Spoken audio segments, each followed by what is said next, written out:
అనుబంధం ఉంటుంది. ఒక సామరస్యత భావం ప్రయత్నించడానికి శక్తి పడి ఉంటుంది.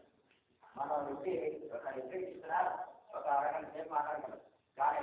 కానీ ఏ కావాలి ఏ పేరు కావాలన్నా వాళ్ళని ఎంకరేజ్ చేసి మన భావాన్ని మన బాధను పట్టగలుగుతారు. కాబట్టి మనం మన సమస్యను ఎదిరించాలి. బయటికి ఈరోజు మాట్లాడుకున్నాం. సమస్య పరిష్కారానికి మార్గాలు ఏంటంటే మనం నిర్ణయించుకున్నాం.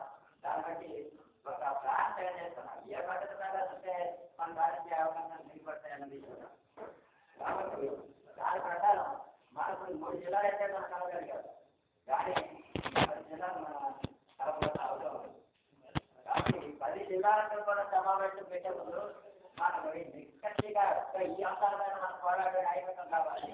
ఈ అవసరం ద్వారా న్యాయమైన సమస్యలకి సామాజిక భద్రత కలుగుతారని ఒక పర్టికులర్ నిర్ణయంతో మన ముందుకు వెళ్ళిన పరిస్థితిలో మనం ఏంటంటే 13 జిల్లాలను అనుకుని మన ఖచ్చితంగా మన అనుకుని ఈ పరిస్థితిలో కొత్త కావాల్సిన గవర్నమెంట్ ఈ జిల్లాలో ఎంతో ఆ టైంలో మనం చట్టాలు చేసుకోవడం ఒక అవకాశం ఉంది.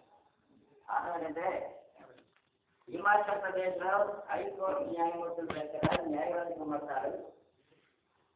వాళ్ళ ద్వారా క్రికెట్ ద్వారా దాన్ని కట్టే గ్రాడ్యుయేట్ క్లాస్కి విద్యార్థులకి కల్పిస్తాం. దాంట్లో మన తల్లి రిక్వెస్ట్ చేయలేదు.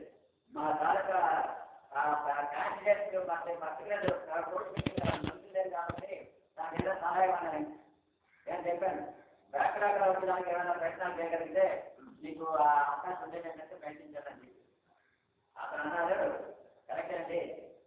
వచ్చే న్యాయవాది పొందాలు విద్యార్థులు కానీ లేకపోతే ఎక్స్పీరియన్స్ కానీ వచ్చేలాగా వాళ్ళు రిటిక్స్మెంట్ ఆధార పొందేలాగా వాళ్ళు వేరే ఉద్యోగులు పొందాలి. కంటిన్యూ పరిస్థితి రావట్లేదు.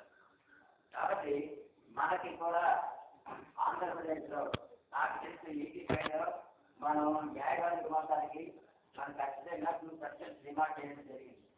ఉద్యోగాలకి మనకు రిజర్వ్ కల్పించాలి. మళ్ళీ కొత్తగా ఉద్యోగాల గురించి ఈ ఆంధ్రప్రదేశ్ వేగ విధించాలని ఒక సాధించడం కోసం అతను మన సెంటర్ మళ్ళీ మనం ఒక చేసుకుని ఆధారాలు తీసుకొచ్చి దాని ద్వారా మనం సాధించుకోవాల్సిన అవసరం మనం చర్చించి నిర్ణయం తీసుకుని 10 జిల్లాలుగా కలిసి మనం సమావేశం పెట్టి 10 జిల్లాలను కూడా ఉమ్మడి విశాఖగా పరిస్థితిలో మనం వేదికని కన్నీళ్ళు వేసి దాన్ని ఆ ఉద్యోగాన్ని మార్చి దాని వల్ల మనం సాధించుకోవాలని ప్రయత్నిస్తే మనకు ఖచ్చితంగా అన్ని విషయాల్లోని మనం ఒక ముందడుగు వేయడానికి కాబట్టి ఇప్పుడు వక్తలు మాట్లాడిన తర్వాత మళ్ళీ మీ దగ్గర వచ్చే ఏమైనా డౌట్ ఉండే